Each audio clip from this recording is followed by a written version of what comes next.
Bon, salut la team rentable, ici Yann Darwin, finance et investissement, mais pas chiant, tu connais. Aujourd'hui, point de marché.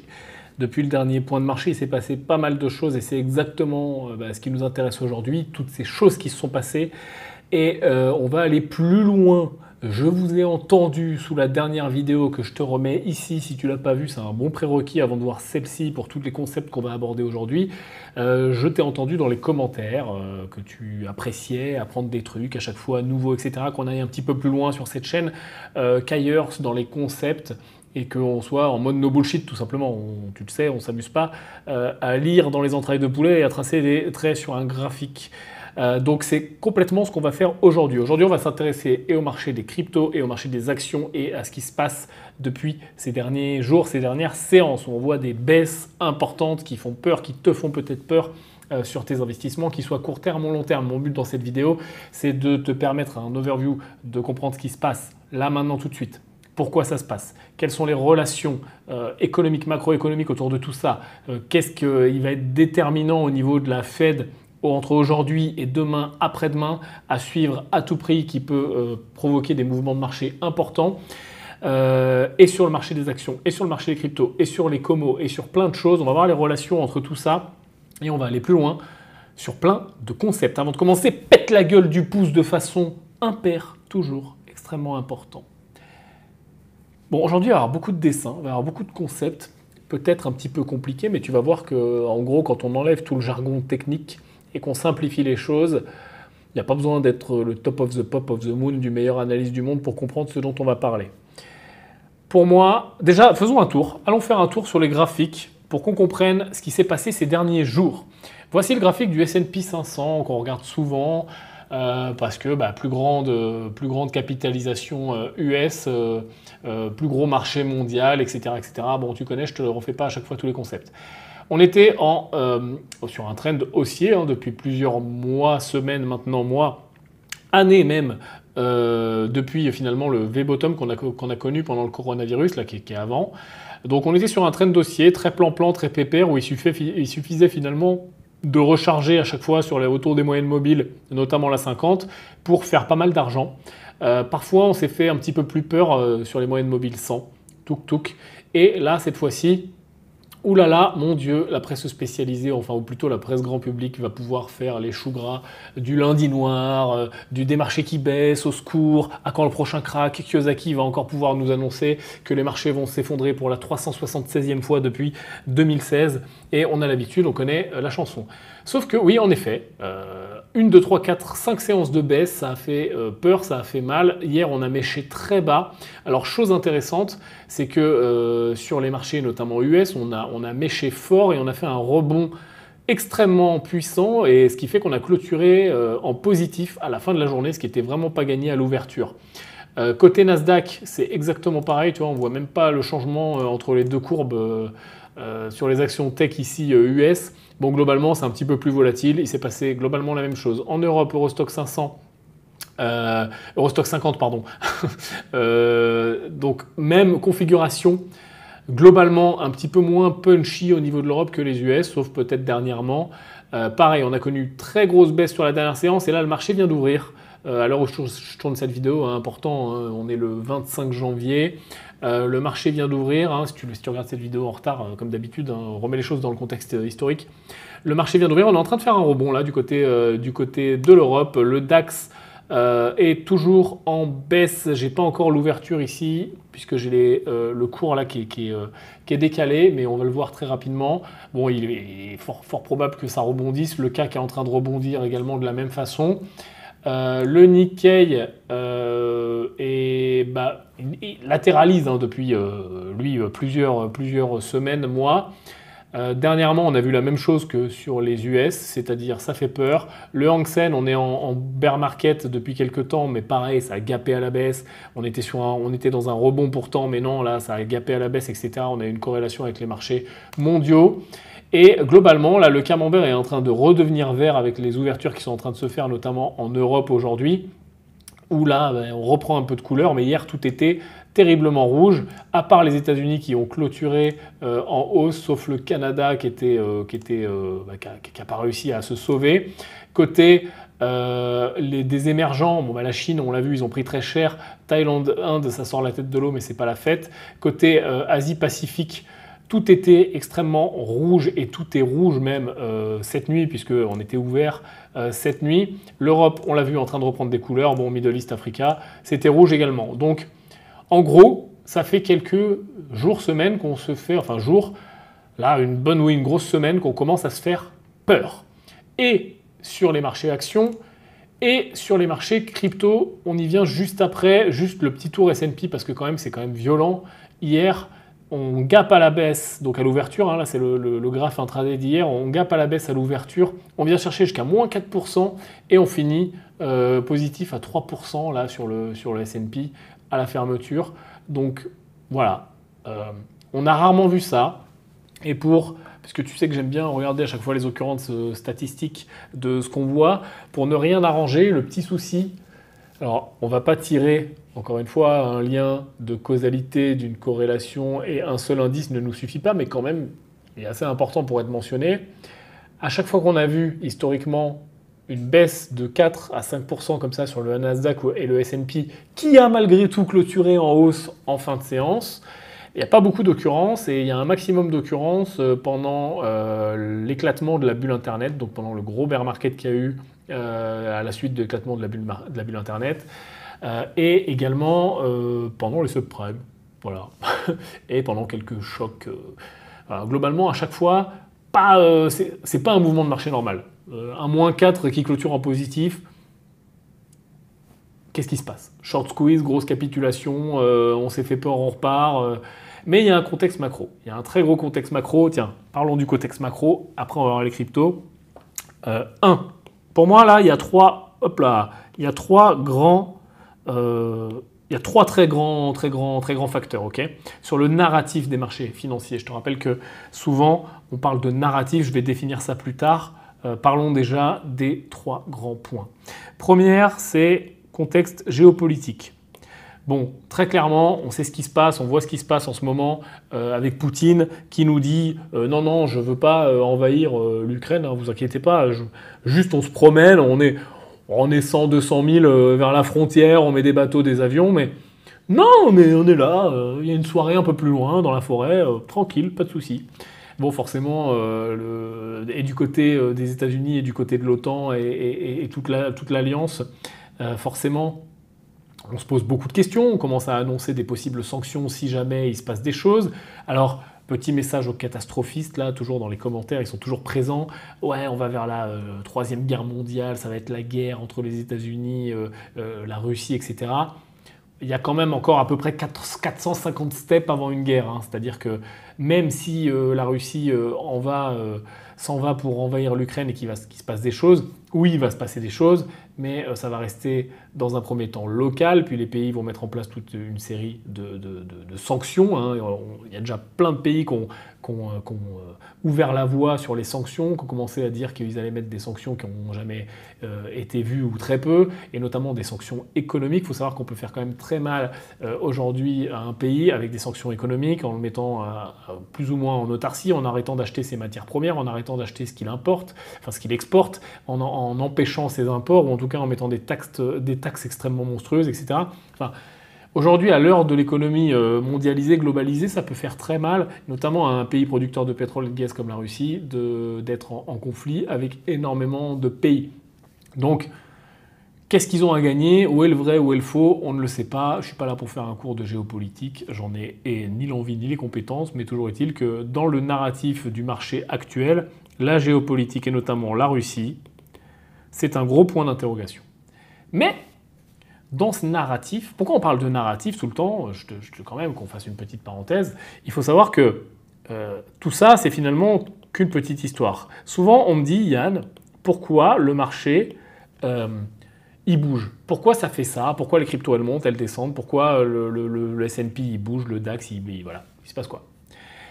Personne ne le sait. C'est-à-dire que même le meilleur analyste du monde, qui serait sûrement blond, avec des cheveux, il dirait ouais, blond avec des lunettes de soleil, des cheveux beau gosse, tu vois, sourire, surfeur. Il dirait j'en sais rien. C'est-à-dire que même les meilleurs s'accordent à dire qu'on ne peut que extraire ce qu'on appelle un narratif. C'est-à-dire que quand il se passe des choses, on va observer des indicateurs précis, et notamment pas mal d'indicateurs qu'on va voir et définir dans cette vidéo. Okay, on a déjà vu plein sur les précédentes vidéos, on va encore en voir d'autres, au fil du temps on en voit plein. Quand on regarde ces indicateurs-là, il y en a certains qui sont plus prégnants que d'autres. Je pense au prix de certaines matières premières, je pense au prix de certains actifs, je pense aux bonds et plein d'articulations autour des taux. Je pense au flux financier, je pense aux taux directeurs, etc., etc. Bref, il y a plein d'indices qui sont un petit peu plus prégnants et quand ils bougent fort, on peut dire tiens, ils bougent peut-être à cause de ça. On n'est pas capable d'aller dire telle action bouge à cause de ça, hors grosse news sur l'action, hors publication des résultats, etc. Mais là, demain, tout de suite, il n'y a rien, il y a zéro news, machin, le truc fait plus 10%, c'est très difficile de savoir pourquoi.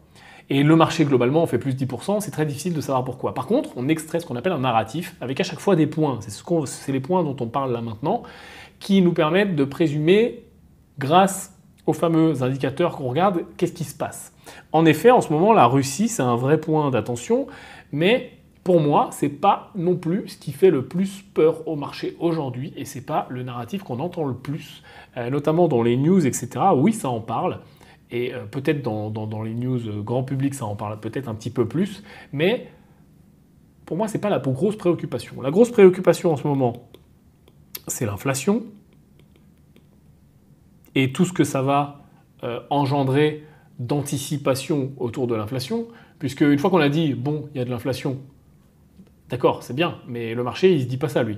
Le marché se dit, bon, va y avoir de l'inflation, donc, il faut que j'anticipe, donc, qu'est-ce que je vais faire pour faire en sorte d'anticiper ce qui va se passer dans 6 mois dans l'économie réelle et donc qui va engendrer des réactions forcément de tel ou tel type d'indicateur jusqu'à aller au plus simple dont on a parlé l'autre fois qui sont extrêmement importants, l'action des prix, le PE, le PS, etc. Le marché, lui, Mr. Big Market, il veut anticiper tout ça. Pourquoi ? Parce qu'il veut faire plus d'argent.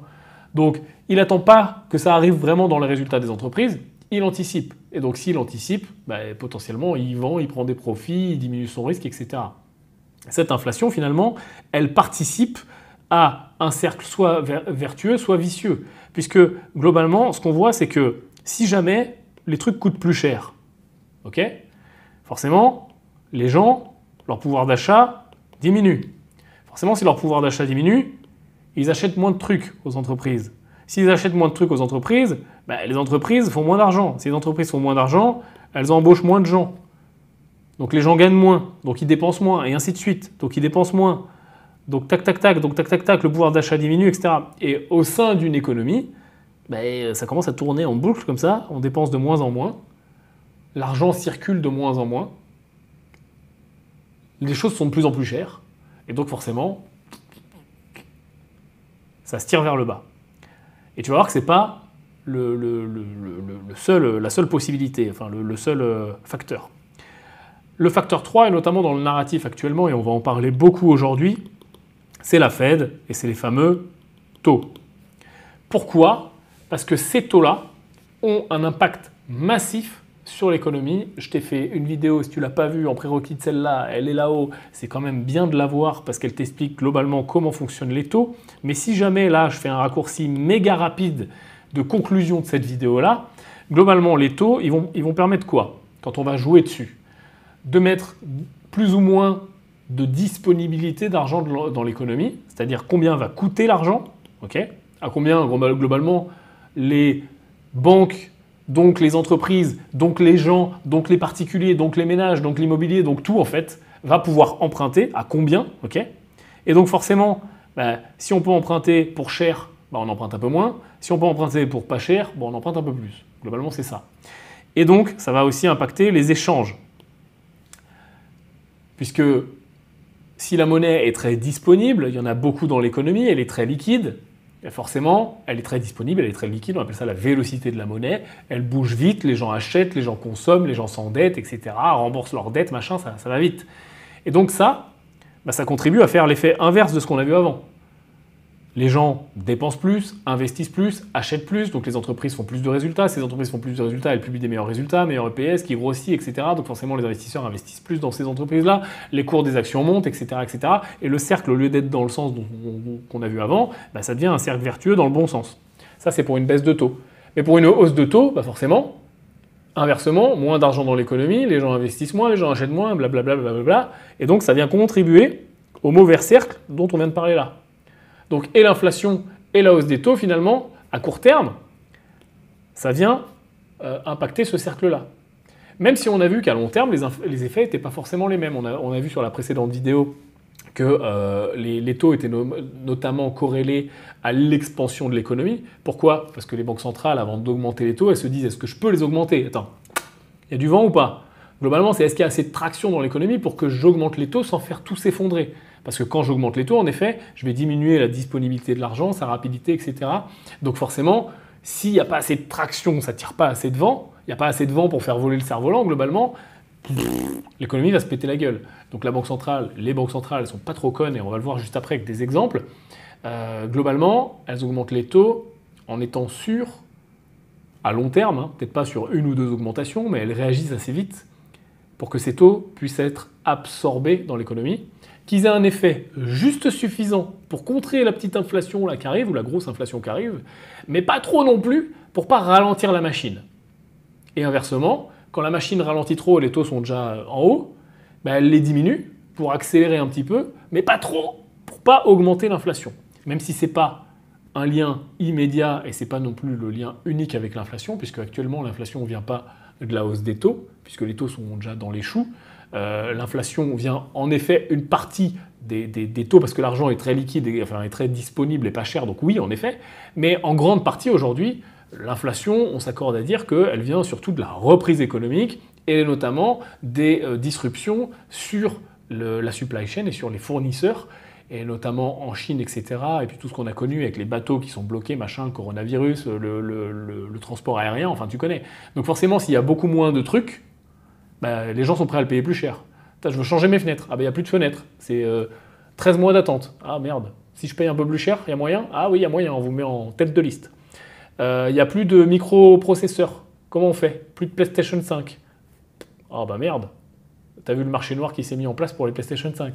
Mais ça va jusqu'aux voitures. D'ailleurs, parenthèse intéressante, on fera si tu veux, dis-moi dans les commentaires, parce qu'on ne peut pas aborder tout sur chaque vidéo, mais on pourra faire un découpage de l'inflation. Parenthèse intéressante, en ce moment, l'inflation US est provoquée à 1/3 par l'augmentation du prix des voitures. Je reprends mon exemple des semi-conducteurs. Il y a un manque de semi-conducteurs. Il y a du coup plein d'utilisations à ces semi-conducteurs, à ces puces électroniques, et notamment aujourd'hui les voitures qui sont bourrées d'électronique. Aux États-Unis, il y a énormément de production et de producteurs de voitures. Il n'y a plus de semi-conducteurs. Qu'est-ce qu'ils font? Bah, ils font pas. Ils produisent ce qu'ils peuvent produire et puis le reste, ils ne produisent pas. Donc ils augmentent aussi un peu leur prix, forcément. Mais le marché lui-même augmente les prix, puisque les gens ne peuvent plus acheter de voitures neuves. Mais les gens veulent acheter des voitures neuves, les gens ils veulent consommer. En plus, les taux sont bas en ce moment. Donc ils veulent acheter, etc. Donc ça produit trop d'offres, trop de demandes, pas assez d'offres. Les prix augmentent, donc de l'inflation. 30% aujourd'hui de l'inflation US est provoquée par la hausse des prix des voitures. Pas de la bouffe, pas de machin, pas de truc. On pourra faire le découpage si tu veux, mais des voitures. Donc c'est quand même dingue, ok? Bref, parenthèse fermée. Toujours est-il que tu comprends qu'il y a des relations, voilà, qui sont multiples. Toujours est-il que le narratif, il est là. C'est ces trois grands points en ce moment. Et notamment, l'inflation est extrêmement linkée au taux. Et tellement linkée que là, aujourd'hui, exactement aujourd'hui et depuis 3-4 jours là, que ça se pète la gueule, les gens n'attendent plus que ça. Enfin, les gens, le marché n'attend plus que ça. La décision de la Fed sur les taux. Eh bien, ça tombe bien, parce que, où est mon calendrier? Il est là. Ça tombe bien, ça commence aujourd'hui. Le FOMC commence sa réunion là, de 2 jours, aujourd'hui, et demain, 14h heure américaine, New York, décision sur les taux. Ce que le marché anticipe, c'est entre 0 d'augmentation de taux, mais non, ce que le marché anticipe vraiment, c'est surtout, ça c'est la borne basse, la borne hausse, 25 points de base d'augmentation. Et c'est ce qui risque en tout cas de se passer très fort, et on va en parler un petit peu plus tard. Mais toujours est-il que demain, on aura la décision. Cette décision que tout le monde attend, cette décision que le marché attend, cette décision que le marché anticipe, et qu'il anticipe tellement que actuellement, il se deleverage, c'est-à-dire qu'il est en train de baisser, on le voit. Il baisse, il baisse, il baisse. Pourquoi? Parce que tout simplement, il se dit en partie, ça n'est pas le seul facteur, mais il se dit ok, si les taux augmentent, et en plus Powell il avait envie de dire que peut-être, enfin il y a eu quelques déclarations, c'est toujours pareil, machine à anticiper. Donc le mec il fait un discours qui est très écrit, très prompté, machin, à la télé, la Fed, oui bonjour, donc aujourd'hui nous allons... C'est même pas la décision, hein. C'est 3 semaines avant, il commence à dire oui, donc au cours de la prochaine réunion, nous allons peut-être machin. On en regardera un si tu veux en direct sur la chaîne, ça sera rigolo. Le mec dit rien. Globalement, c'est que de la langue de bois, du peut-être, du... Mais en vrai, le marché, lui, les millions d'analystes avec leurs lunettes là, qu'est-ce qu'ils font? Ils écoutent et ils disent ah, il a dit ça, donc peut-être que, oulala, ça devrait augmenter un peu plus que ce qu'on avait prévu. Sauf que le un peu plus que ce qu'on avait prévu, étant donné que le marché il adore anticiper, il dit attends, si les taux augmentent un peu plus que ce qu'on avait prévu, ça veut dire que dans 2 mois, dans 3 mois, dans 6 mois, dans 1 an, du coup on en sera à peu près là. Du coup hop hop hop, tu sais le cercle dont on a parlé, tac tac tac, donc via des schémas extrêmement précis et compliqués, des matrices de calcul, eh ben, on arrive à dire que globalement le marché il devrait être un peu plus bas puisque forcément moins d'argent, moins de résultats, moins d'un, les gens investissent moins. Donc qu'est-ce qu'on fait? On prend des profits, voilà, tout simplement. Parce que on veut diminuer notre risque, on veut prendre des profits, on part du principe que si les taux augmentent, puis augmentent, puis augmentent, forcément le marché va devoir latéraliser un petit peu, même pas forcément corriger, même pas forcément s'effondrer, mais c'est toujours pareil, c'est à qui prendra la décision en premier. Et on l'a vu sur les dernières déclarations de Powell, le marché a commencé à faire des peurs, des latéralisations, puis combiné à ce qui s'est passé en Russie, Poutine, etc. Oulala, ça a fait peur, ça a fait peur. Hop, on nous bassine la tronche, et c'est normal, hein, c'est les news échos, hein, que l'inflation augmente, puis augmente encore plus que prévu, puis putain, le mois prochain, ça devrait augmenter encore et encore. Donc forcément, le marché il se dit attends, oulala, mais l'augmentation, ça augmente plus que prévu, donc forcément les taux ils vont augmenter plus que prévu. Tout ça, hop, melting shaker. Résultat, tout le monde anticipe, et on anticipe.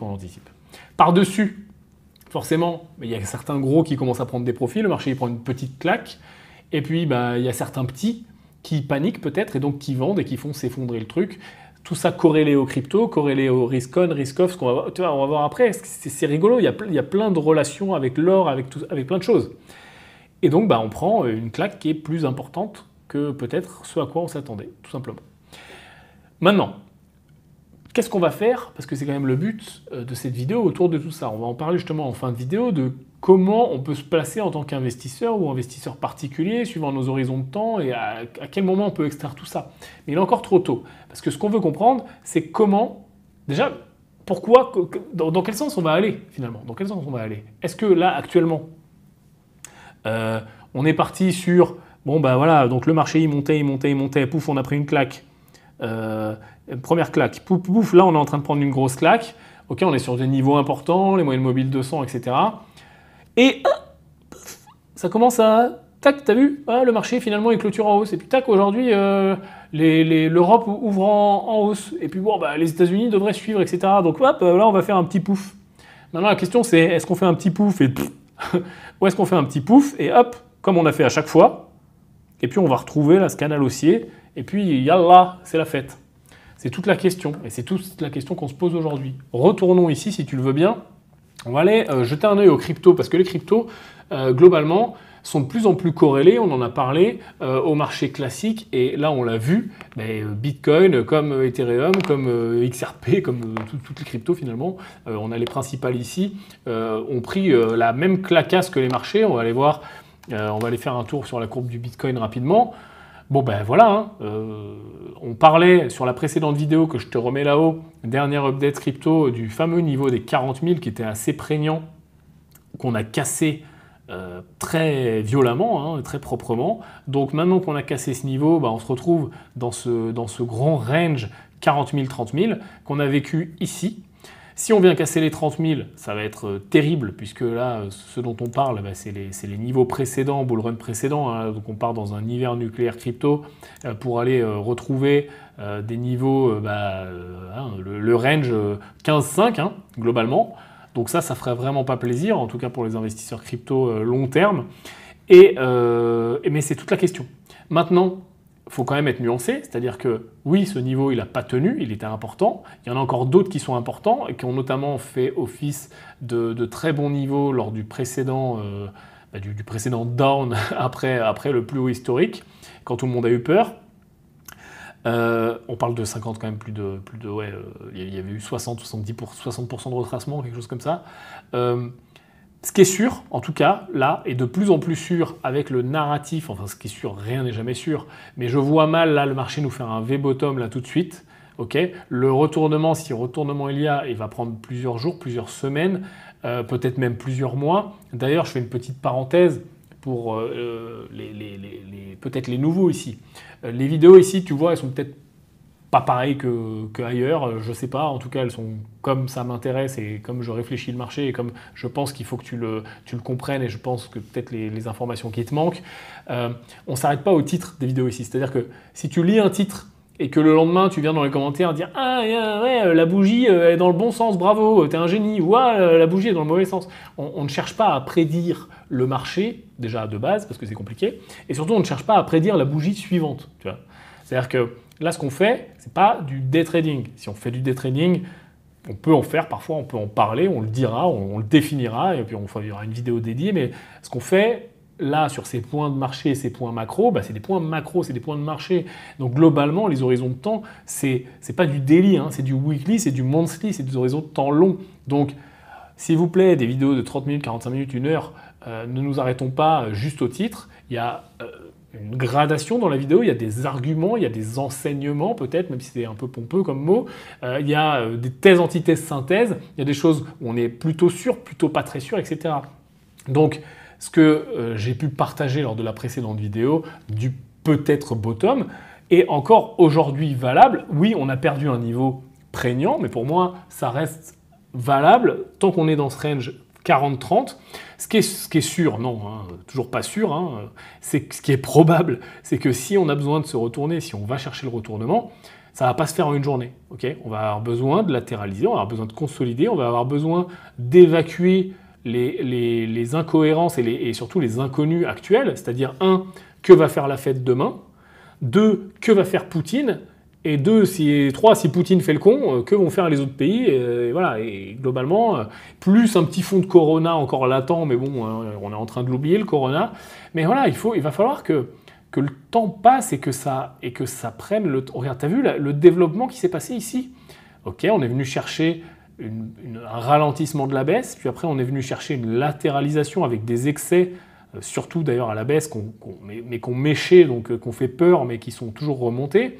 On allait retâter le haut, ça passe pas, on est venu contracter, on est revenu tester le bas, on est revenu tester le haut, on a hésité, on a réintégré, on a enfin cassé, on est venu retester le résistance / support pour enfin casser. Tu vois, il s'est passé une construction, tu vois, mai, juin, juillet, août, septembre, octobre, finalement sur toute la construction. Là, je vois pas comment, en l'état actuel des choses, mais après, toujours pareil, hein, demain peut y avoir un événement macro, les extraterrestres peuvent atterrir ou Satoshi Nakamoto peut vendre tous ses bitcoins ou au contraire nous annoncer que voilà, on s'en fout. Mais le V-bottom, le scénario est quand même compliqué. Hein. Il l'était déjà il y a une semaine. Hein. Je veux dire, un V-bottom, c'est quand même quelque chose de violent. Qu'on vienne latéraliser, c'est possible. Par contre, il est également tout à fait possible qu'on vienne péter, on va voir, hein, mais tu le sais et on le voit de plus en plus, le Bitcoin, les cryptos sont de plus en plus corrélés au marché classique. Et notamment, si jamais, là, et c'est ce qui s'est passé sur cette grosse baisse, pourquoi on a pété fort les 40 000 ? Parce que tout simplement, on a pété fort ici. Et quand ça a paniqué sur le S&P 500, quand ça a paniqué sur les actions, sur plein d'actifs, sur les actifs du monde entier, l'Eurostoxx, le DAX, ce que tu veux, forcément, ça a paniqué sur les cryptos. Pourquoi ? Très simple. Parce qu'il y a besoin de liquidité. Donc, il y a deux effets. Il y a un double effet. Le premier effet, c'est qu'il y a besoin de baisser le risque. Donc forcément, si on baisse le risque, on baisse le risque sur les actifs les plus risqués. Forcément, ça s'entend très bien. Donc on voit des hausses du DAX, etc. etc. Pense toujours investisseurs importants, gros, institutionnels. C'est quoi leur réflexe tout de suite ? C'est de baisser le risque. Comment je baisse le risque? Si je baisse un actif risqué, je baisse le risque. Donc il y a eu des sell-off de leur part. 2, il y a tout simplement de chercher des liquidités. Pourquoi? Parce que si je suis leveragé, si j'ai besoin de sortir de beaucoup de positions, voire même si je me fais liquider des positions, parce qu'il est possible qu'une partie de mon book soit leveragée ou sur des produits spéculatifs, sur des produits dérivés, etc., que j'ai des appels de marge, il faut bien que je trouve des liquidités. Donc forcément, il faut que je les trouve quelque part. Ça, c'est corrélé. C'est-à-dire que, en plus de baisser mon risque, j'ai besoin de liquidités, donc il faut bien que je fasse des ventes.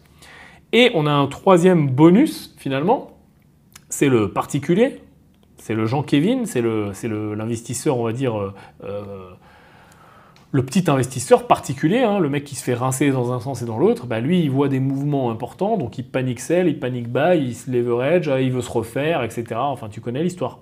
Donc lui, il vient rajouter, notamment sur les produits dérivés, sur les exchanges un petit peu plus classiques, Binance, etc. Mais ces 2 points sont extrêmement prégnants. Et ces 2 points, on ne les voit pas que sur le Bitcoin, mais on les voit sur tous les actifs qui sont un petit peu réserve de valeur comme ça. Parce que le Bitcoin a ce côté réserve de valeur, on en parle tout le temps, mais le gold a ce côté réserve de valeur. Et le gold, là, autant il n'a pas fait de sell-off extrêmement important, ce qui est plutôt bon signe parce que justement, ça prouve que le marché n'est pas à un point de sell-off, de panique complètement dingue et d'explosion des marges, des appels de liquidité pour avoir besoin de sell du gold. Mais le gold, si je remonte au Corona, ici, mars 2020, il y a une très grosse baisse du gold. Pourtant, on dit tout le temps « Ah, mais le gold, c'est une valeur refuge, l'or, c'est une valeur refuge, etc. » Mais du coup, pourquoi, quand il y a le Corona, l'or baisse comme les marchés? Je veux dire, on est passé à l'époque de 1600 à 1400. Pourquoi on a une baisse très violente comme ça de l'or, alors que l'or est une valeur refuge? Tout simplement pour ce qu'on vient de voir avant.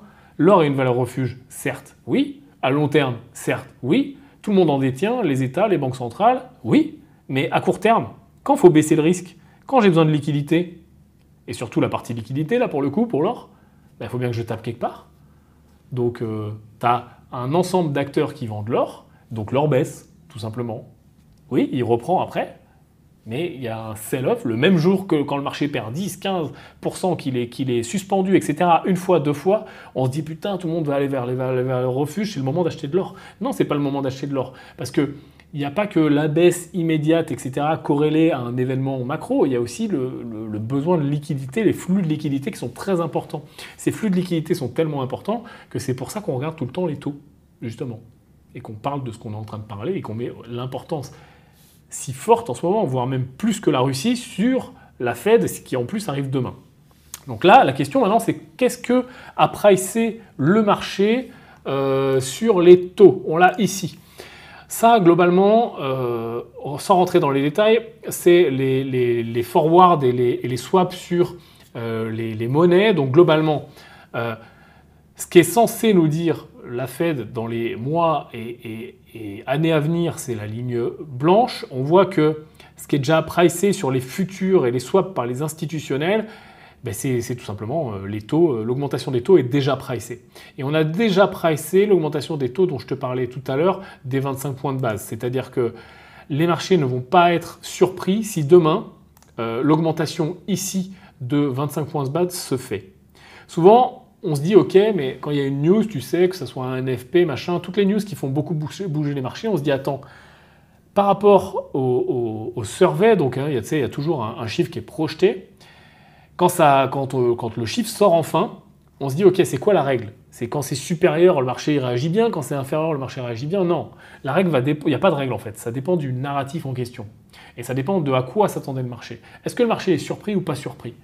Le marché peut très bien s'attendre à plus que le chiffre attendu, ou moins que le chiffre attendu par le consensus. Parce que le consensus, c'est un ensemble d'analystes, etc. Mais le marché peut faire évoluer sa vision entre le moment où le consensus est établi et les quelques jours, heures avant le truc. Okay, là, le consensus, il nous dit entre 0 et 25. Le marché, par ses actions, qui pèsent beaucoup plus fort, par ce qui price déjà dans les contrats futurs, etc., il price déjà 0,25. C'est-à-dire que le marché est déjà en train de s'échanger une augmentation de 0,25 points de base maintenant. C'est-à-dire que les échanges d'argent ont déjà intégré ça. C'est-à-dire qu'ils sont cons quand même, ils payent plus cher que ce à quoi, là où on est tout de suite maintenant. Mais ils payent plus cher, pourquoi? Parce que la décision elle est demain et qu'ils ont anticipé, tu vois. Donc, bottom line, il va se passer quoi? Si l'augmentation est de moins de 0 point de base, moins de 0,25 points de base, donc pas d'augmentation, on va surprendre positivement, je mets des guillemets, sûrement positivement le marché. Peut-être que le marché aimerait bien quand même cette augmentation, parce qu'il est peut-être aussi content que la bulle dégonfle un petit peu pour pouvoir re-rentrer un petit peu plus bas. Mais il sera surpris plutôt positivement. Si on est à 0,25 points de base, il risque de ne pas se passer grand-chose, ça va peut-être enrayer la baisse qui est en place, ça va peut-être latéraliser, ça va peut-être repartir à la hausse, puisque du coup, il n'y a plus de pression baissière, il y avait une pression haussière très forte, donc ça repart à la hausse. Par contre, si les taux augmentent plus de 0,25 points de base, on va surprendre négativement le marché, qui avait déjà pricé 0,25 points de base et on a vu ce qui s'est passé dans le contexte actuel. Tout étant, le narratif étant un ensemble de briques qui se met en place. Donc on va surveiller ça, beaucoup, demain à 14 h, heure New York, pour ceux qui ont envie de surveiller ça. Surveiller ça, ça peut être intéressant. Maintenant, la question qu'on se pose aussi, c'est qu'est-ce qui se passe? Qui a capitulé? Pourquoi, comment? Alors on va aller faire le tour vers quelques indicateurs dont on a parlé l'autre fois, si tu le veux bien. Tac. Allons voir le VIX. On avait parlé du VIX. Ce qui nous intéresse ici sur le VIX, ok, on est à un écart type de la moyenne. On a fait un pic qui est important. On a eu des augmentations de l'ordre de 30%. Maintenant, ce qui va nous intéresser, c'est pas le chiffre, c'est pas 30, c'est pas 32, c'est pas 35, c'est le taux d'augmentation. Est-ce qu'on est en accélération de l'augmentation? Est-ce qu'on est toujours en augmentation? Et est-ce qu'on est ensuite en accélération de l'augmentation? Si on fait des 20, des 30% par jour, est-ce qu'on va commencer à faire des 40, des 50, des 100%? C'est ça qui nous intéresse de savoir. Pareil, je ne redéfinis pas le VIX, tu l'as sur la précédente vidéo, je pars du principe, on ne pourra pas à chaque fois redéfinir tous les concepts, que les concepts sont acquis. Maintenant, ici on a crise Corona. Est-ce qu'on va venir voir une construction comme ça, où on a par exemple, si le marché est ni déçu, ni surpris, ni machin, ou si Poutine attaque, ou tout ce que tu veux, où on va construire une hausse de plus en plus durable ici, aller chercher des points très hauts sur le VIX. Ça nous montrera que tout le monde est extrêmement tendu, que tout le monde est en train de se couvrir, voire même de shorter le marché. Et donc, on se posera peut-être plus de questions qu'actuellement. Actuellement, on est sur, en tout cas du point de vue du VIX, sur le genre de pic qu'on a pu connaître à chaque fois qu'il y a eu une vague de Corona, à chaque fois qu'il y a eu une mauvaise nouvelle là dernièrement, à chaque fois qu'on nous annonçait une petite tension. Mais on n'est pas encore sur des niveaux complètement dingues, tu vois. Donc ça, on va le suivre complètement. Ensuite, on va aller voir les bonds d'entreprise, les fameuses obligations d'entreprise, corporate bonds. On en avait parlé, pareil, sur la dernière vidéo. Je te rappelle que la ligne ici en orange, c'est les junk bonds plus de C. Donc on va dire les obligations les plus risquées. Forcément, quand il y a plus de risques, le marché demande plus de taux. Donc quand les taux augmentent, globalement, ça veut dire que les opérateurs pensent que c'est plus risqué de prêter, donc ils demandent plus. En effet, là, depuis le dernier sell-off, on a eu une augmentation. Je te disais que si on a une augmentation importante sur les junks qui sont leading par rapport aux autres, il faudra surveiller. On est encore resté sur les niveaux de novembre, donc de la baisse de novembre. Je te rappelle qu'on s'était fait peur en novembre. Tac.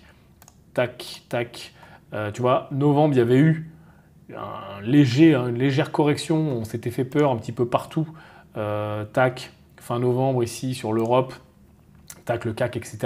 Donc on avait vu en effet la même chose ici sur les bonds, on n'a pas encore atteint ces niveaux-là.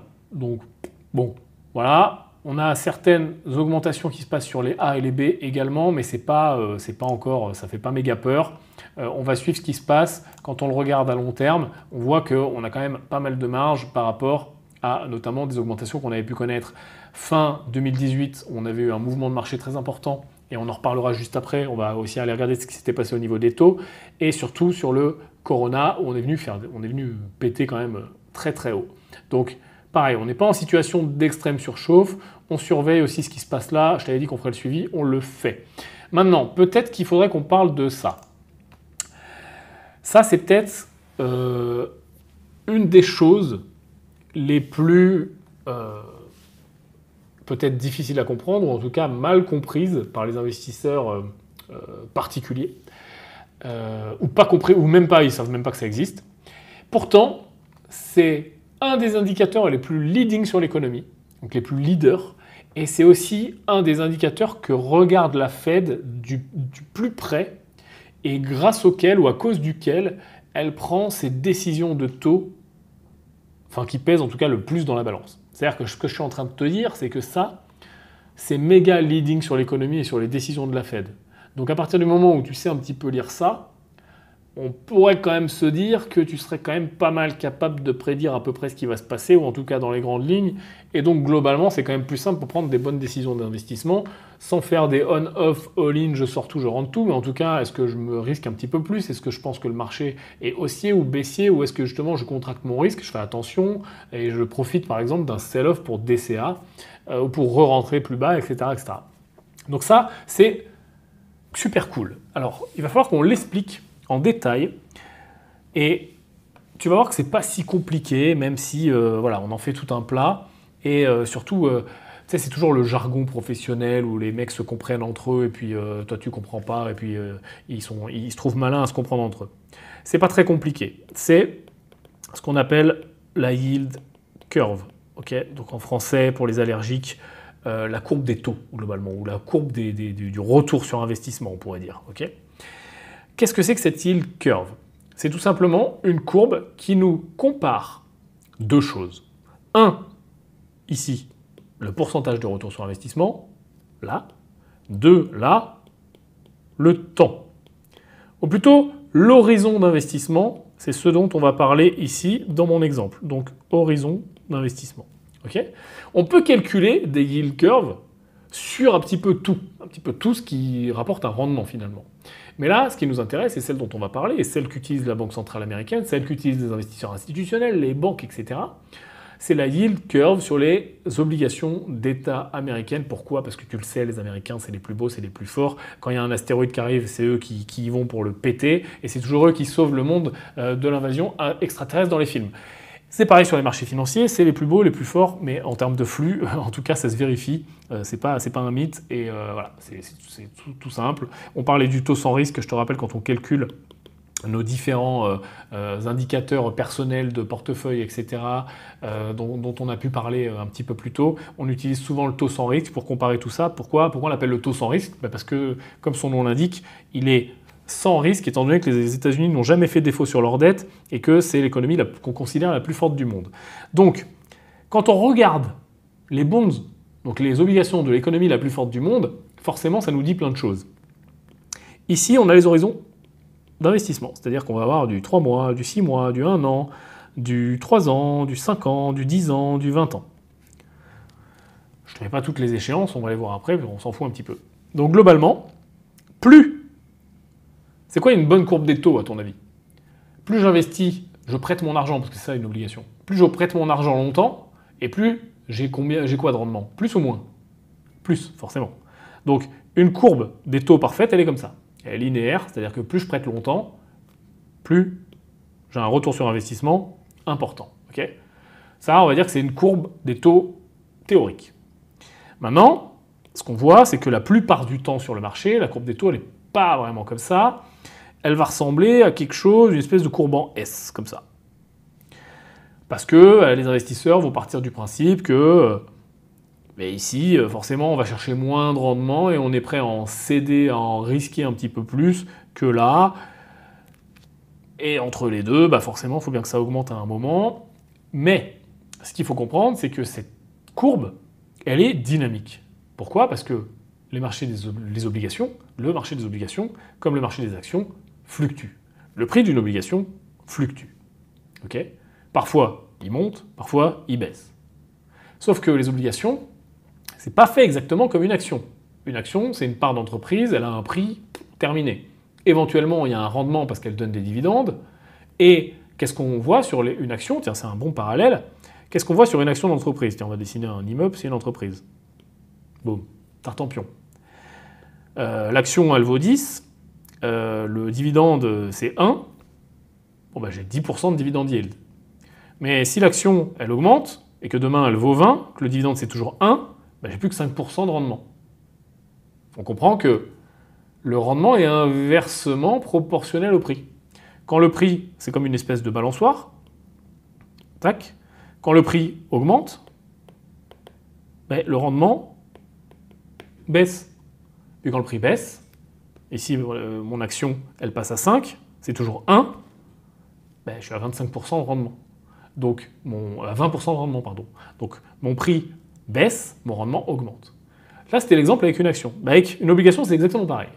C'est-à-dire que l'obligation, ben, elle va valoir 100, la plupart du temps, base 100. Mon rendement, ça va être, ça dépend, par exemple 0,75.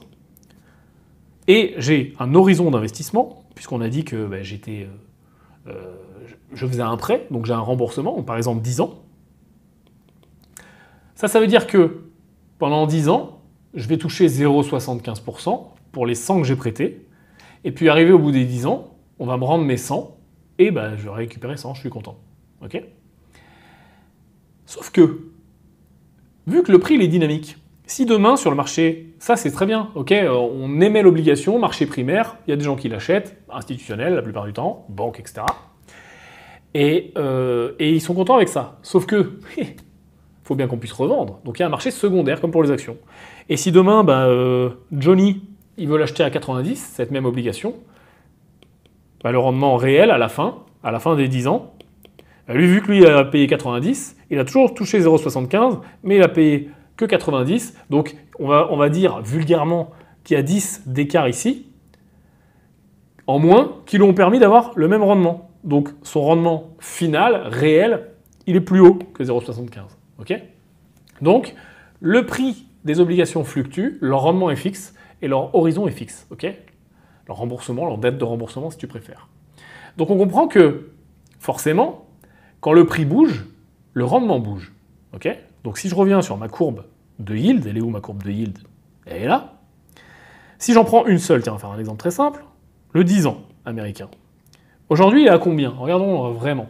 Aujourd'hui, il est à 1,60... 18,5. 1,79. Tac. Parce qu'aujourd'hui, le marché le price à 1,79. Ok? Mais si demain, par exemple, tout de suite, là maintenant, il y a plein de gens qui veulent acheter le 10 ans américain parce que c'est comme ça, il y a une pression, des gens veulent se réfugier dans le 10 ans américain parce que justement il est sûr, etc. Qu'est-ce qui va se passer? Quelque chose de très simple. Plus de demandes, ok? Qu'est-ce qui se passe quand il y a plus de demandes sur un prix? Le prix augmente, forcément. Jean-Claude, il avait acheté à 100 son obligation, puis il y a tellement de demandes de la part par exemple de Jean-Marc, et Jean-Marc il est prêt à aller jusqu'à 120.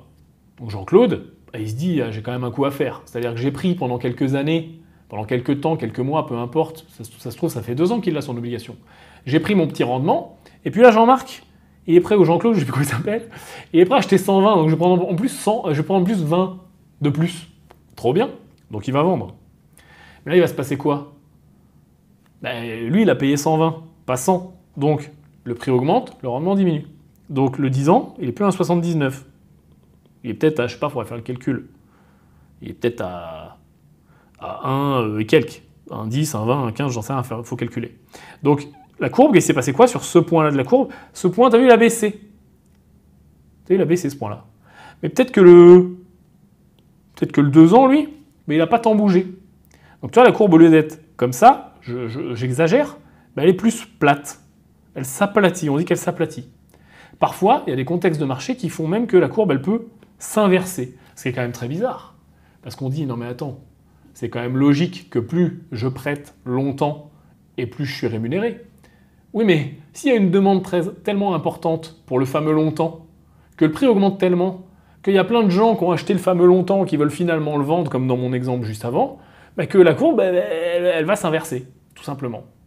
Donc on appelle ça l'aplatissement de la yield curve, donc de la courbe des taux, ou l'inclinaison de la courbe des taux.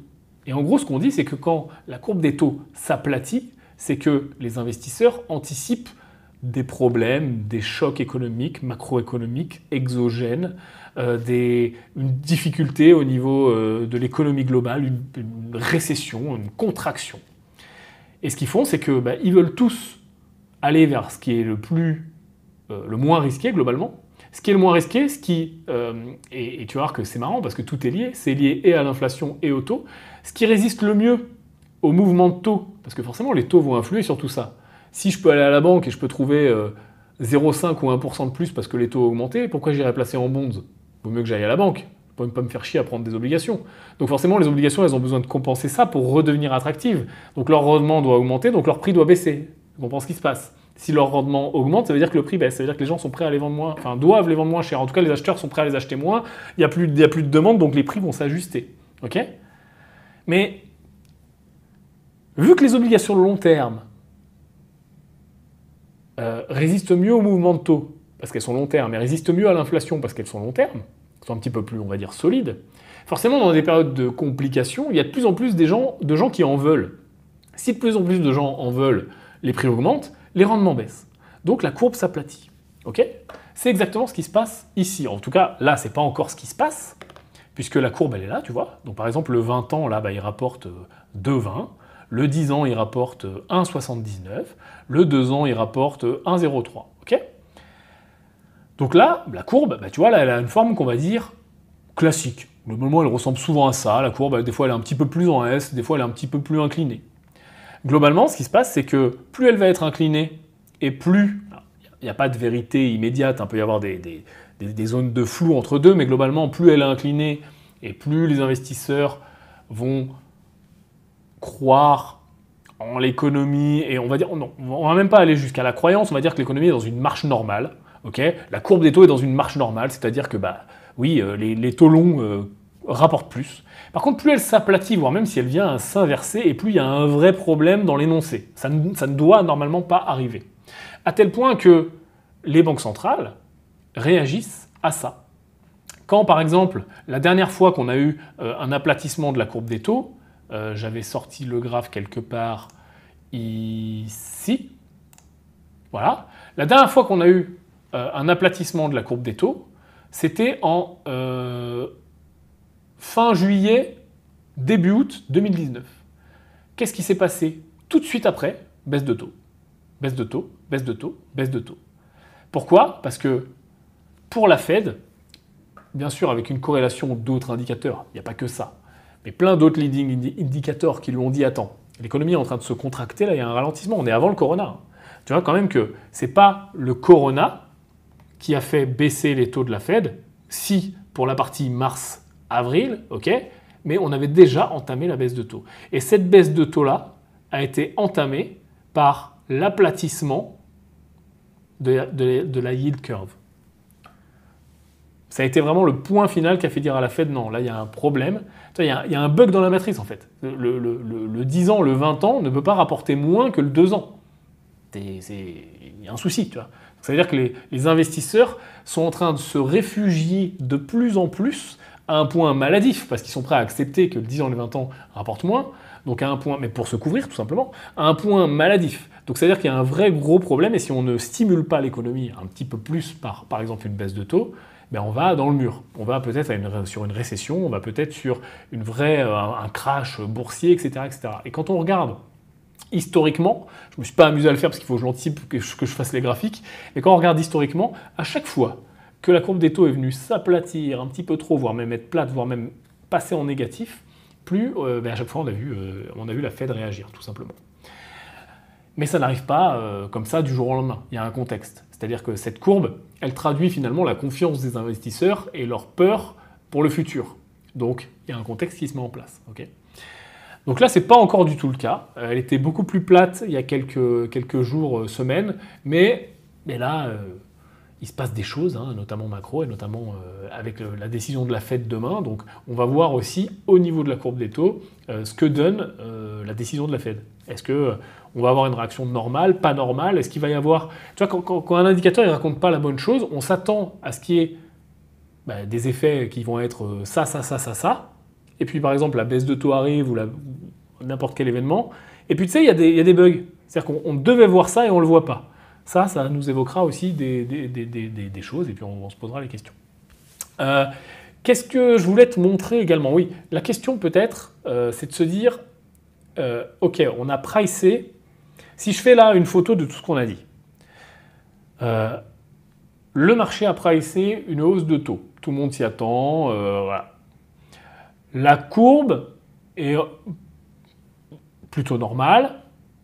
La Fed, du coup, se dit bon, bah, si la courbe est normale, ça veut dire que ça met, si tu veux, une pièce dans la machine vers la hausse de taux aussi, hein, qui se dit, bon, bah attends, il y a beaucoup d'inflation, donc il faudrait augmenter les taux. L'économie se porte quand même plutôt pas trop mal, donc on prend pas trop de risques à augmenter les taux. Plus la courbe des taux, là, pour le coup, hein, c'est pas les mêmes taux, hein, t'as bien compris. Hein, la courbe des obligations est plutôt normale, donc il faudrait augmenter les taux.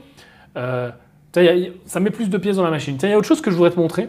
On n'a pas parlé du spread. Parlons du spread. Tu vois, ça c'est rigolo. Pareil, sur la courbe des taux. Ici, on peut calculer. Il est où mon 2 ans, 5 ans il est où? Non, je vais peut-être prendre le 10 ans. Ouais, celui-là. Qu'est-ce que c'est que ça? Ça, c'est le spread, donc la différence entre le 2 ans et le 10 ans. Okay, l'obligation 10 ans, l'obligation 2 ans. Qu'est-ce qu'on fait quand on calcule un spread? Parfois, c'est mal compris. Pareil, définissons les mots. Un spread, c'est quoi? C'est un écart, okay, c'est une différence. C'est pas du tout une commission que tu vas donner au broker. Ça peut l'être. Et d'ailleurs, souvent, les gens pensent que c'est ça. C'est-à-dire que les gens pensent que une action, elle coûte 1,18, le broker, il me la vend à 1,19, ça, c'est le spread. Ou pareil sur le forex, etc. C'est l'écart entre les deux. C'est vrai, c'est un spread. Mais là, le spread dont on parle, c'est pas ça. Quand on calcule un spread, quand on utilise un spread dans l'économie, enfin, là, en analyse, c'est qu'on veut calculer une différence, tout simplement, entre un truc A et un truc B. Pourquoi?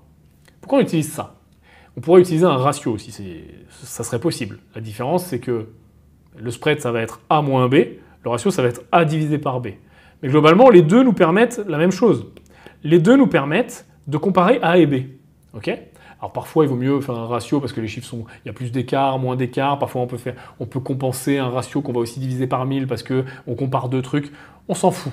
Globalement, ce qu'on veut comprendre, c'est que si je veux comparer A et B, j'ai deux choix dans la vie.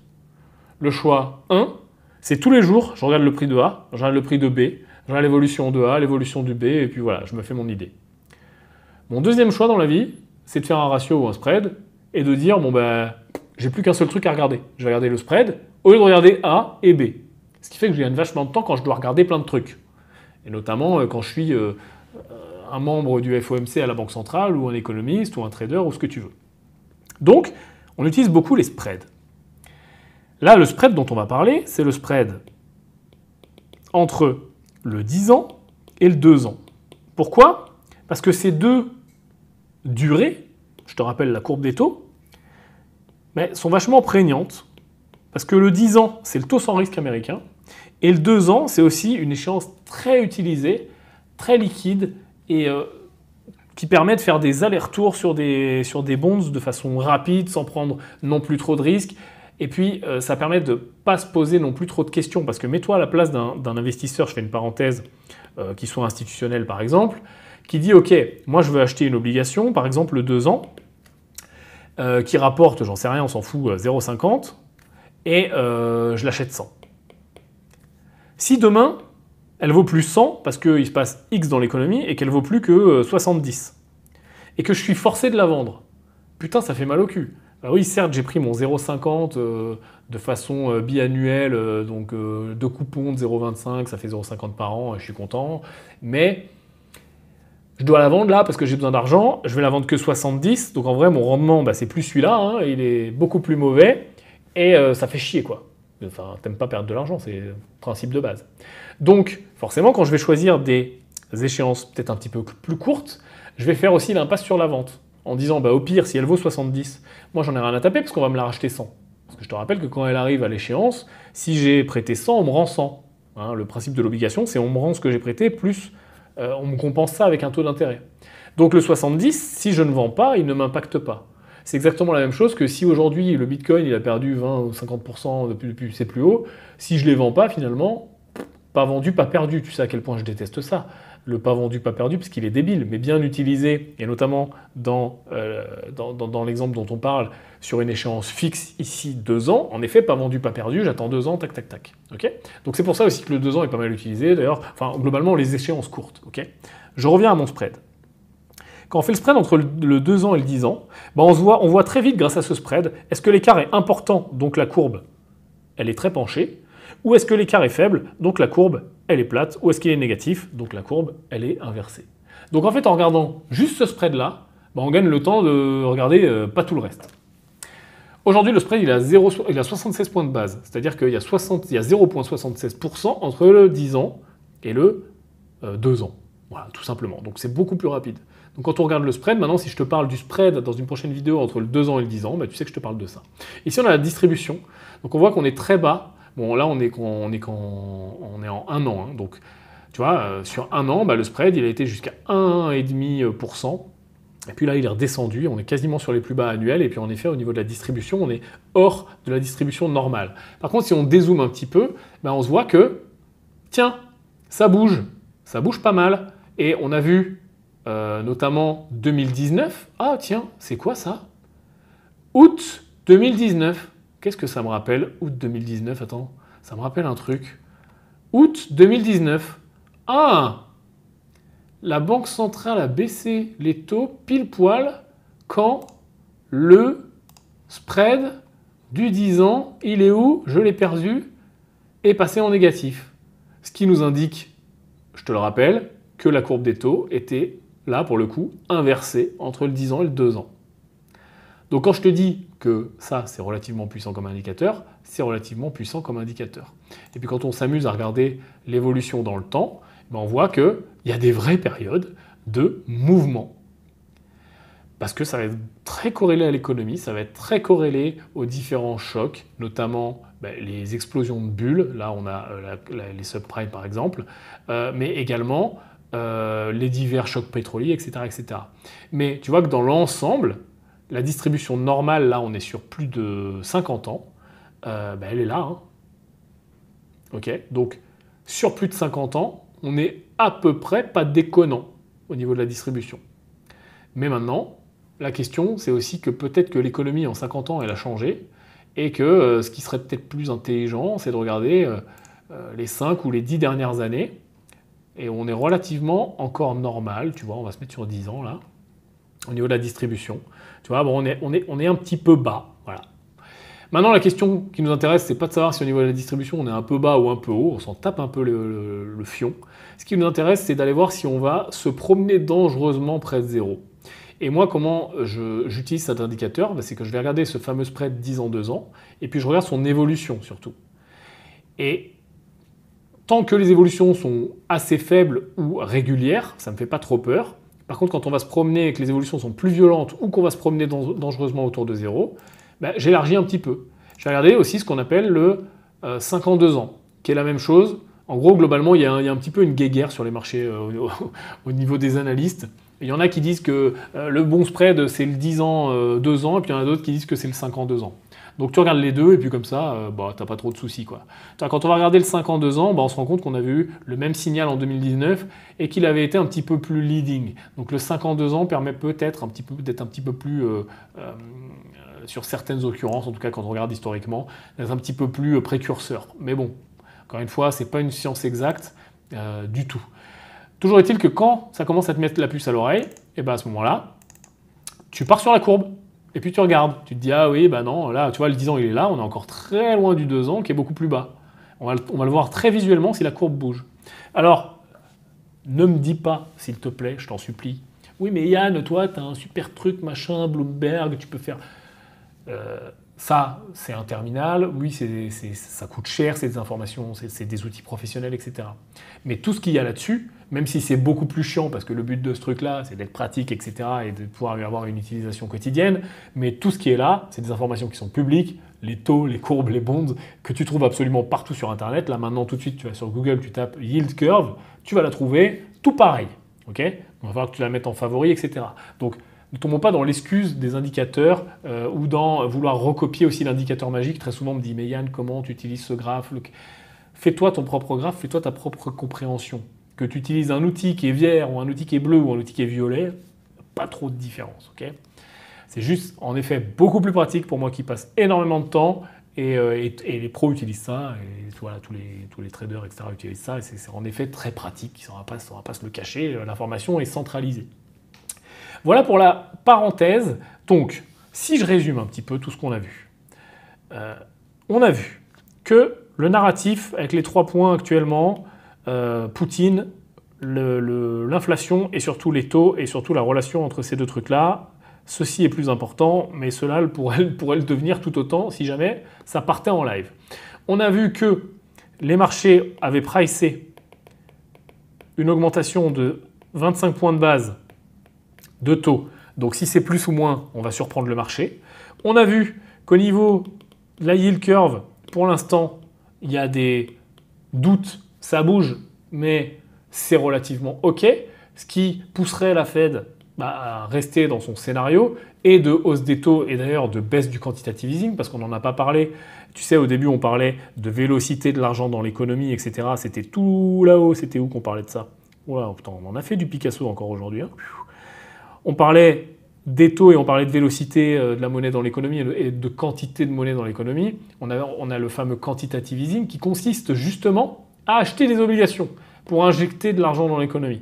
Donc en effet, ce quantitative easing va aussi s'arrêter. Donc il va avoir forcément des impacts en parallèle des taux sur la Fed et sur l'économie.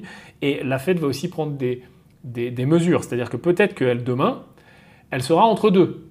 Elle va dire on augmente les taux, mais on diminue moins vite que prévu le quantitative easing, ou on n'augmente pas les taux, mais on arrête complètement le quantitative easing, ou un mix des deux, etc. Donc on va aussi pouvoir peut-être surprendre le marché de plusieurs façons. Okay, on a vu que le VIX, on continue de le surveiller, il nous indique que potentiellement les gens sont en train de se couvrir et que potentiellement les gens ont peur. D'ailleurs, j'ai un indicateur supplémentaire à te montrer que je m'étais mis sur l'autre écran parce que j'en ai trop. Tiens, attends, je vais te le passer ici. Tac. Paf, paf. Qui nous dit globalement que la même chose. Hein. C'est-à-dire que de la même façon que le VIX, en blanc ici, on a le total des puts sur le marché. C'est-à-dire que globalement, hein, on avait parlé des options put, les putas. En gros, est-ce que les gens, première utilisation du put, parie que le marché va baisser, ou deuxième utilisation du put, sont en train de se couvrir d'un risque de baisse. Donc en gros, est-ce qu'ils ont peur ou est-ce qu'ils parient que ça va baisser et ils veulent faire de l'argent? Donc on est à un plus haut historique. Et au niveau du turnover ici, sur le QQQ qu'on va regarder souvent, qui est un ETF sur le Nasdaq, quand on regarde le turnover, ça nous permet aussi de se rendre compte est-ce qu'il y a eu beaucoup d'échanges, est-ce qu'il y a eu beaucoup de liquidités, beaucoup de volume échangé à l'achat, à la vente, etc. Et en gros, ça nous donne aussi un sentiment de panique. Quand on a énormément de volume échangé dans un sens ou dans l'autre, on fait un très gros turnover en termes de milliards. Là, hier, on était, je crois, à plus de 60 milliards uniquement sur cet ETF-là. Ça nous montre bien que ouais, c'est ça, 60 et quelques milliards. Ça nous montre bien qu'il y a de la panique. Parce que je rentre, je sors, j'achète, je revends, je ne sais plus, je suis perdu. Voilà. Et d'ailleurs, en termes historiques, si je mets le graphe en max, on voit que sur les deux indicateurs, on est très haut. Donc ça n'est pas, contrairement à ce qu'on croit, un signe de « sauf qui peut, il faut partir en courant ». Disons que ça n'en est plus un.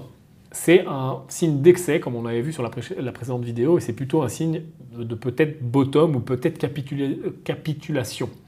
Mais ça n'est pas une science exacte. C'est pas parce qu'on est très haut qu'on ne peut pas aller encore plus haut sur ces indicateurs-là. Toujours est-il qu'il est au plus haut historique.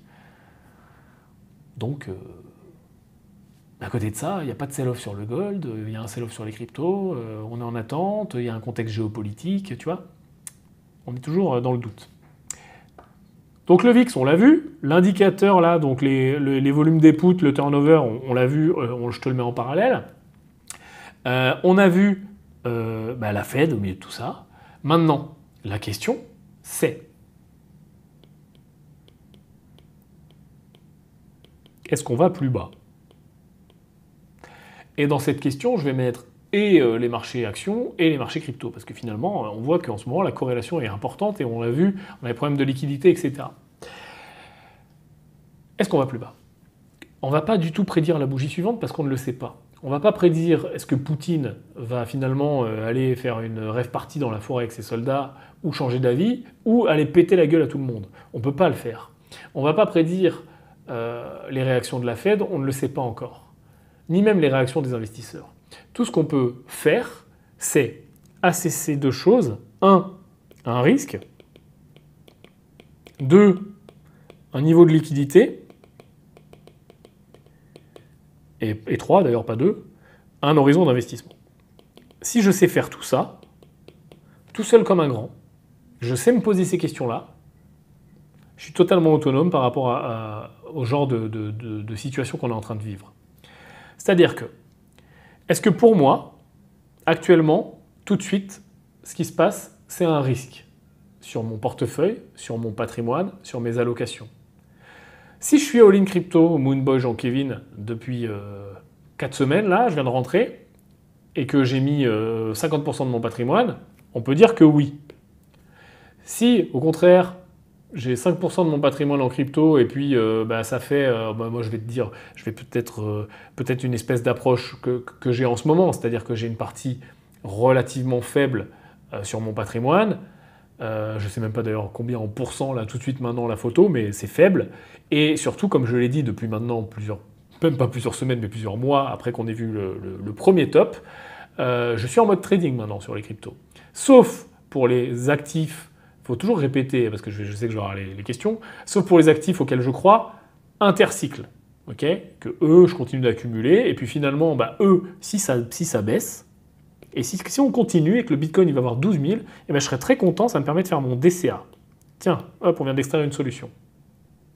Première solution, pour tous les gens qui font du DCA, qui sont investisseurs long terme, que ce soit crypto, actions, etc., une baisse du marché n'est pas une mauvaise nouvelle, à condition d'avoir un horizon d'investissement long terme.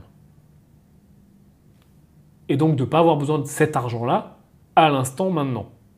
Parce que forcément, il ne faut pas que j'ai besoin de sortir au pire moment. Ce qui veut dire que j'ai assessé mon risque. Parce que si j'ai trop de risques, ça veut dire qu'à un moment ou à un autre, j'ai quand même une chance statistique plus importante d'avoir besoin de sortir. Si j'ai 80% de ma life là-dedans et que je dis non, c'est bon, je contrôle, je sais bien, mais que demain ma voiture elle pète, que ma maison elle pète, qu'il y a un incendie, qu'il y a un... Je sais rien, moi, tu vois, je perds mon travail, tout ce que tu as envie, quoi. J'ai besoin d'argent, j'ai une hospitalisation, je vais devoir vendre.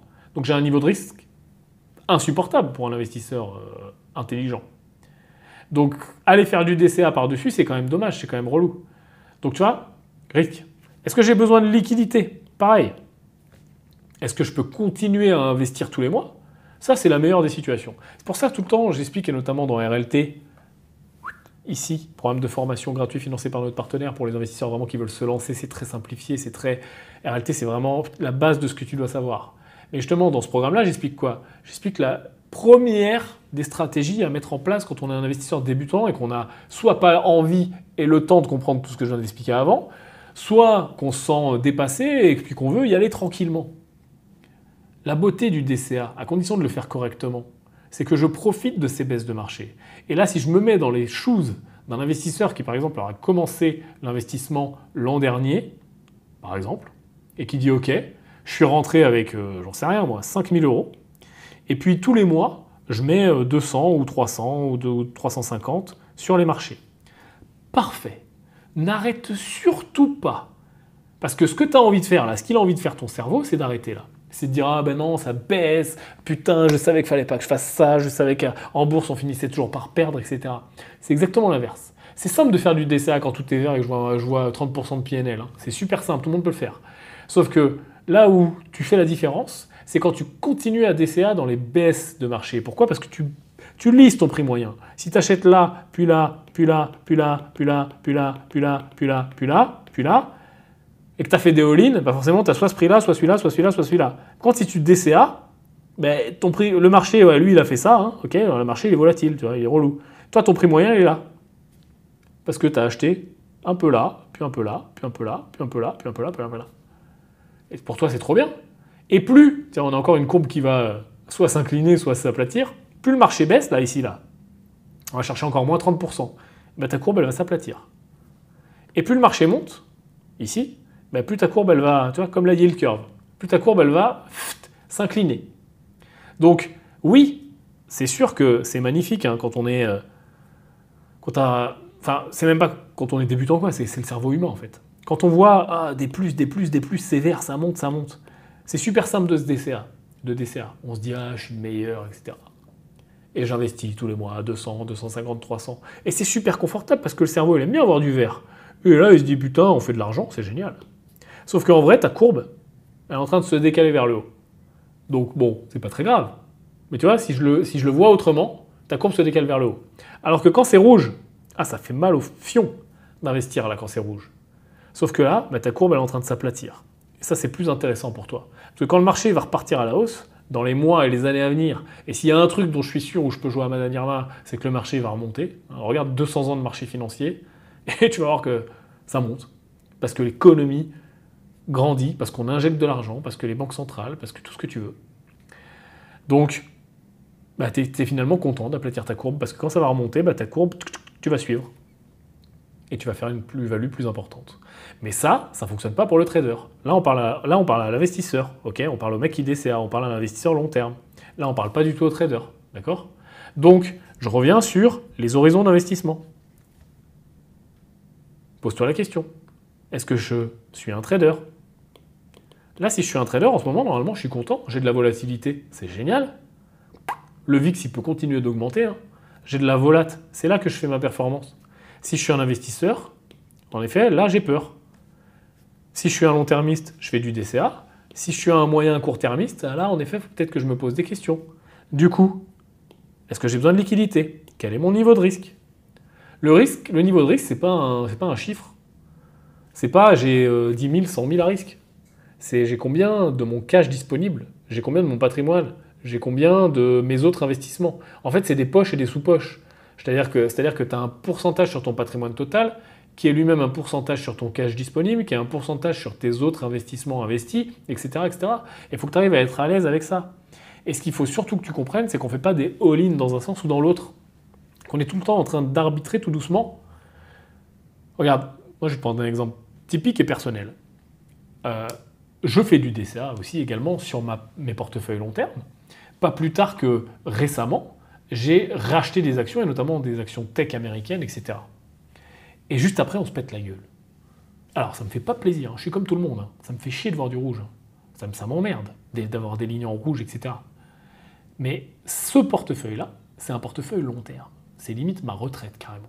Je suis à 5 ans, 10 ans, 20 ans. Qu'est-ce que j'en ai à taper? Au contraire, j'attends que la baisse se fasse, et je vais, dollar cost average, DCA. Mais je ne suis pas en train de moyenner à la baisse, comme un trader fou ou un investisseur qui voudrait faire des allers-retours. Je ne suis pas en train de moyenner mes entrées, comme un mec au Forex qui n'aurait pas mis de stop et qui dit que ça va toujours remonter à la moyenne. Je suis en train de faire du DCA, ce qui n'est pas la même chose.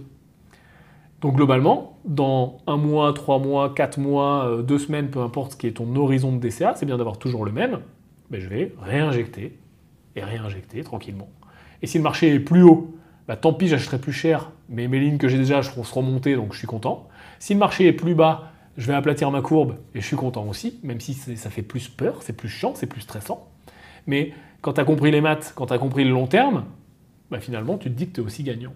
Donc en gros, dans toutes les situations qu'on est en train de vivre actuellement, que ce soit avec les cryptos, avec les marchés financiers, on est surtout en train de se stresser avec une vision court terme.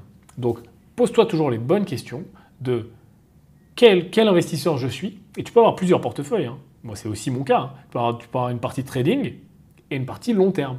Là, c'est dur, parce qu'il va falloir scinder les cerveaux. Il va falloir se dire, ok, calme-toi, respire, tranquille. Sur mon long terme, on en est où?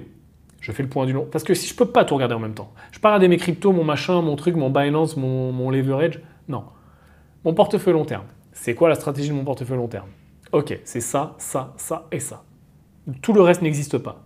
Qu'est-ce que je fais sur mon long terme? Je fais rien, je touche à mon cul, je DCA, je change rien, je change de stratégie. Maintenant, ok, ça c'est mon court terme. La situation c'est celle-là. Je fais quoi? Je diminue le risque, je réinvestis, je change rien, j'applique la stratégie. Tout simplement. Tout simplement. C'est facile à dire, c'est plus dur à faire. Mais toujours est-il que c'est ça qui marche. Si je mélange tout, je me jette partout. J'ai un copain qui fait... Je te salue, tu te reconnaîtras. Qui fait des all-in dans un sens ou dans l'autre, qui se leverage, qui fait des grands x20 pour se refaire, etc. Ça ne marche pas, tu finiras toujours de la même façon. À vouloir faire un billet rapide sans stratégie, ça va marcher 1 fois, 2 fois, 3 fois, tu vas prendre les mauvais réflexes du billet rapide sans stratégie et tu vas toujours finir par perdre. Toujours. Et sur le long terme, si tu fais la somme de tous ces investissements gagnés et perdus, ah oui, quand tu gagnes, tu fais un gros billet. Mais en fait, tu t'épuises, tu comprends pas ce que tu fais, tu te fais peur, tu as des problèmes de liquidité, tu as des problèmes de sécurité, et tu finis par perdre. C'est quand même con. C'est quand même dommage. Donc on se pose les questions des horizons d'investissement, on pose la question de qui je suis, est-ce que je suis surexposé au risque, pas surexposé au risque, on se force à appliquer ces stratégies qu'on a appris, vues, revues, et en plus qu'on a comprises mathématiquement, c'est juste que c'est un pur biais psychologique d'arrêter de les appliquer. Et aussi, quelque chose qui marche très bien, on prend ces décisions quand le marché est fermé. Ça marche très bien. La pire chose à faire, t'as pas remarqué que le marché fait toujours pareil, il y a plein de mèmes sur Internet sur le sujet. Toi, tu es là, et puis tu décides de vendre, le marché fait ça. Puis tu décides de rien faire, le marché continue à latéraliser. Tu décides d'acheter, le marché fait ça. Tout le monde la connaît, cette situation. Elle est due à plein de trucs marrants, on en parlera si tu veux, psychologique et de psychologie des foules. Mais globalement, on se rend compte que très souvent, le marché il prend pile la décision inverse de la dernière action que je viens de faire. Pourquoi? Parce que je fais partie de foules de gens, de personnes qui prennent globalement toutes les mêmes décisions parce qu'elles ont globalement toutes les mêmes seuils de douleur. C'est-à-dire que si tout le monde est rentré, je prends l'exemple des cryptos, un grand nombre de personnes sont rentrées sur le top, on a vu la baisse, et puis la rebaisse, et puis on pense que ça va rebondir, et puis la rebaisse, et puis on en est là. Tout le monde est un peu dans la douleur là, de se dire oh là là, putain, qu'est-ce qui se passe? Je vends pas, je vends pas. Et puis à un moment, la baisse de trop, là on trigger un signal là, chez un nombre important statistique de gens, forcément, un échantillon représentatif de personnes, de volumes, hein, c'est pour ça qu'on regarde souvent les volumes de transactions, qui sont rentrés là. Et ces gens-là qui sont rentrés là, le cerveau humain, c'est globalement le même pour tout le monde, ils ont globalement peur au même moment, ils sont ravis au même moment, ils sont chauds, ils sont pas chauds, ils sont all-in, tout ce que tu veux. Et là, il se trouve qu'ils ont tous peur, là, ici en bas. Et ils sont tous là en flip d'un seul coup. Et ils sont un grand nombre à vendre ici. Et ça pète. Et ça pète. Mais ils sont aussi tous en retard. Et ça repart à la hausse. Parce que tu es dans le mauvais groupe. Tu es dans le groupe de la dumb money, pas de la smart money. Et pour éviter ça, alors avec les cryptos c'est compliqué parce que le marché n'est jamais fermé, mais avec les autres classes d'actifs, de prendre des décisions quand le marché est fermé, ça marche très bien. Moi, ce que je fais sur notamment mon portefeuille trading options, je prends toutes mes décisions d'investissement marché fermé. En plus facile parce que là, je fais des mid-cap américaines sur ce portefeuille-là. Donc le marché il ouvre tard avec le décalage horaire des US. Donc tu as tout le matin pour prendre tes décisions. Jusqu'à milieu d'après-midi, tu prends tes décisions. Le marché ouvre. Tu fais ton exécution, soit à l'ouverture, soit à la fermeture. Pas forcément mi-séance. Peu importe, ça c'est la vision de chacun. Et puis voilà. Et tout ce qui est Excel, décision, machin, niveau de prix, je le fais marché fermé. Ce qui m'évite de faire un gros doigt. Parce que hier, moi je l'ai vécu, mais j'ai le machin à côté de moi là. Je le vois qui bouge. Hier, tu vois, ça bouge, la volatilité, tu commences à regarder les volumes, tu fais waouh, on est à 300% de la moyenne volume 10 jours. Waouh, putain, tout à la baisse. Tu commences à regarder, ok, les standards déviation, tu fais oh putain, mais ça part en live. Tu regardes les constituants, advanced decline, etc. Tu vois que 99% de l'indice y baisse, tu sais. Genre il y a 498 boîtes en baisse et 2 en hausse sur l'indice. Tu fais oh non mais où est-ce qu'on va? Alors qu'en vrai, tu dézoomes le mouvement, il est pas ouf, tu vois. Tu dézoomes le mouvement, il fait pas méga peur. Sauf que toi, tu vas prendre des mauvaises décisions parce que toi, tu es dans ta peur là, ici, à l'instant T. Mais quand tu dézoomes le mouvement, ouais, bon, il commence à être significatif, mais il est pas dingue. Et puis quand tu commences à passer en monthly 10 ans, bon, oui, il y a une bougie, mais elle n'est pas super flippante.